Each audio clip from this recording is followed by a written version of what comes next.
Why do you do it? Why do you spend time creating things, working with your hands, using tools, whether you're a blacksmith or a furniture maker or a weaver or a potter, stained glass, making music, painting, whatever it is that you do creatively, why? What's the point? Does anybody actually need that in today's society? You can go to the store and buy just about anything you want. You want a piece of art to hang on the wall? You can buy all the posters and prints and stuff you want. You don't have to paint your own. And this kind of thing comes up a lot in my comments section, specifically a video I did a while back on making bottle openers that a lot of people that stumble across that video who aren't blacksmiths and aren't interested in making their own bottle openers want to know, what's the point? You can use just about any tool in the shop to open a bottle. You don't need to make a bottle opener. If you've got a Swiss Army knife or multi-tool, it's got a bottle opener on it. Your kitchen scissors probably have a bottle opener on them, and you probably have a can opener that's got a bottle opener built in. Bottle openers are things that will open a bottle are just about everywhere. Besides that, most of them are twist-off these days. So what's the point in taking your time to make a simple bottle opener?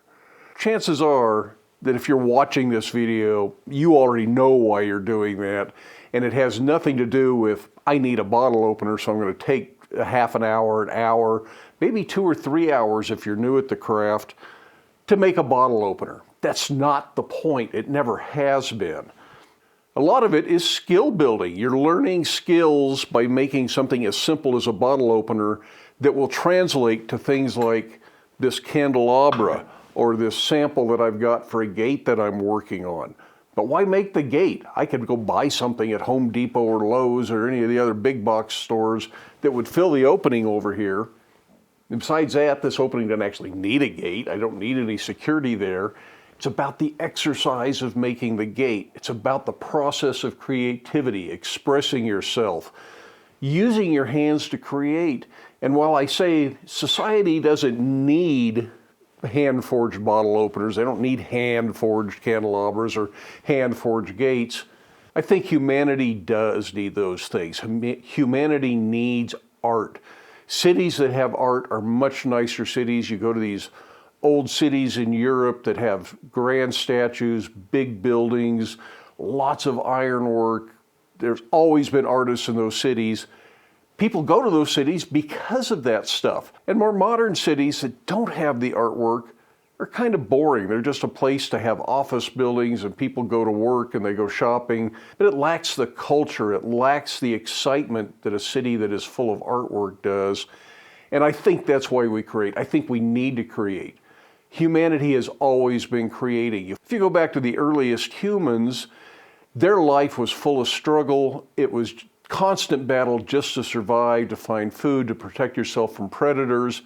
But they still took time to make cave paintings. You can find little sculptures in stone and early clay pieces. The indigenous pottery of the American Southwest, for instance, are spectacular pieces of art, but they don't need to be. They're 100% functional without any of the artwork. But the human spirit needs to create, it needs to make things. And I think it is vital for us as a species. If we just lock ourselves inside, don't create, don't do anything to let that artistic side out, we all suffer for that, in my opinion anyways. Now some of this comes up based on a conversation that I had years ago. Janet and I had the rare privilege of having dinner with Peter Ross and Roy Underhill. We were invited to Peter's house. Peter invited Roy over, and there were 6 of us there that evening, and Roy's wife asked that question, why do you create? At the time, my answer, quite adamantly, was I just like the process. I like to make things. And Jane asked, are you making things because you want things to survive after you're gone? Do you want to leave your mark on the world for future generations? And I thought, no, I could care less. When I'm gone, I'm gone.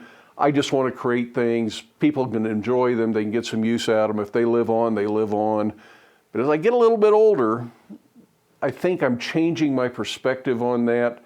I do want things that are going to survive after me. I don't know if it's because I want my name to survive.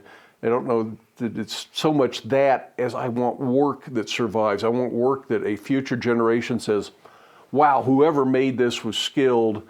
We're going to value this. We're going to keep using it. We're not going to throw it in a scrapyard. I hope this gate is a piece like that, that 100 years from now, that gate is still hanging somewhere. Somebody is valuing it. It's still being either used as a gate, or maybe it lives in a museum somewhere, but that it doesn't just end up in a scrap pile.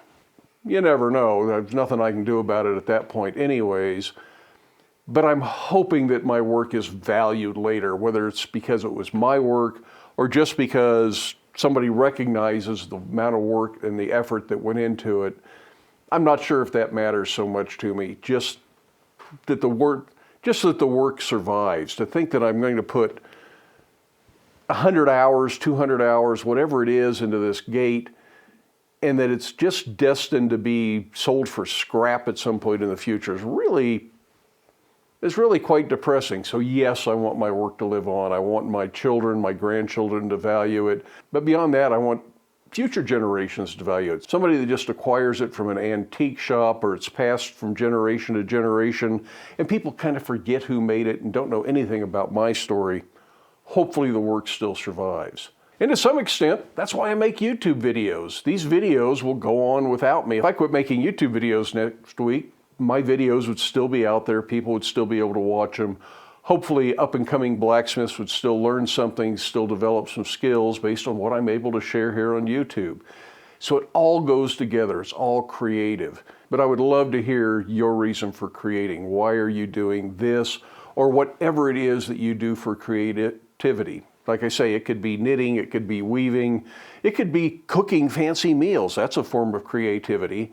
Although I don't think the meals should live on for future generations. That seems a little bit odd. But if you write a cookbook, anyways, that's really just kind of some vague thoughts on the subject. I know it's kind of rambly. It's hard to put these things out in a concise format. I suppose if I did it as a blog post, I could edit and re-edit and get it to really make sense. But I thought I would share it with you face to face here on YouTube. The one thing I would say it isn't about the money. If I were trying to make more money in my life, I wouldn't be blacksmithing and I wouldn't be making YouTube videos. There are lots better ways to make money. Yes, the work I do in the shop, whether it's customer products or YouTube videos, help pay the bills. It's definitely part of my business model. But there are better ways to pay the bills that aren't miserably hot in the summer, bitter cold in the winter, don't leave you cut up, scraped, damage your hearing, risks of burns, all that kind of stuff, for what isn't a particularly lucrative income. Having said that, if you'd like to see ad-free early release versions of these videos, you might consider checking out my Patreon. Patreon patrons get the video a day or two early, and they get it without the ads that you see here on YouTube. But for everybody, I hope you have time in your day to get out to your shop. Create something, whether it's just for the fun of it or something that you're going to be proud of and hope future generations will value. But enjoy your time in the shop. Stay safe. Wear your safety glasses. We'll see you for the next video.